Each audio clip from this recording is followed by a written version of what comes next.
Tämän käytännön nimi on kastraatio paikallispuudutuksella possun hyvinvointia kunnioittaen.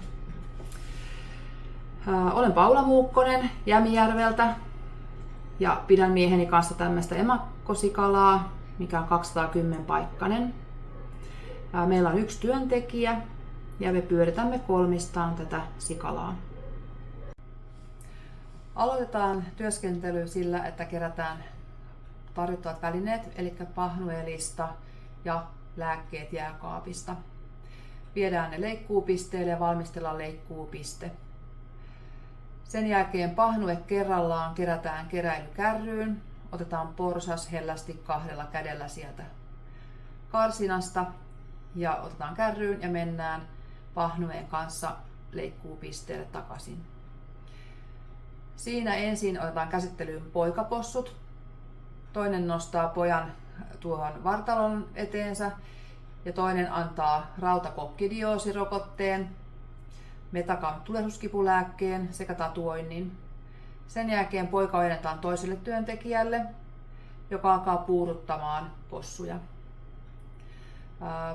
Possu laitetaan telineeseen ja se saa sen Pronestesic puuduteaineen 3 kohtaan molempien kivesten päälle nahan alle sekä sinne kivesten juureen. Sen jälkeen koko ajan on pidetty kättä kiinni siinä possun selässä ja vatsassa, jotta se tuntee olonsa turvalliseksi. Ja sen jälkeen laitetaan juokseva numero possun selkään, missä järjestyksessä on puudutepiikki annettu, ja laitetaan kellon aika ylös, että tiedetään, koska se puudute on alkanut vaikuttamaan, jotta se vaikutusaika on vähintään sen 10 minuuttia.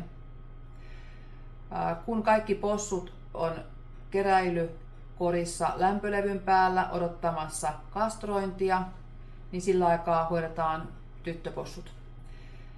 Sitten alkaa poikapossujen kastrointi, kun se vähintään 10 minuuttia on kulunut. Pidetään possua taas kiinni hellästi siinä kastrointitelineessä, jotta se tuntee olonsa turvalliseksi. Ja kirurgiveitsellä tehdään pienet viillot kiveksien päälle ja pullautetaan kives siihen nahan päälle ja leikataan siemenjohdin eikä vedetä sitä yhtään ylöspäin, jottei tule kipua ja viotu se sisäosa sieltä possulta. Sen jälkeen kerätään ne sitten, kun on kaikki possut kastroitu, niin keräilykärryyn ja palautetaan omalle emakolle takaisin. Seuraavana päivänä poikapossut, joilla näkyy yhä edelleen se juokseva numero selässä, saavat toisen kerran tulehduskipulääkkeen eli sen metakamin.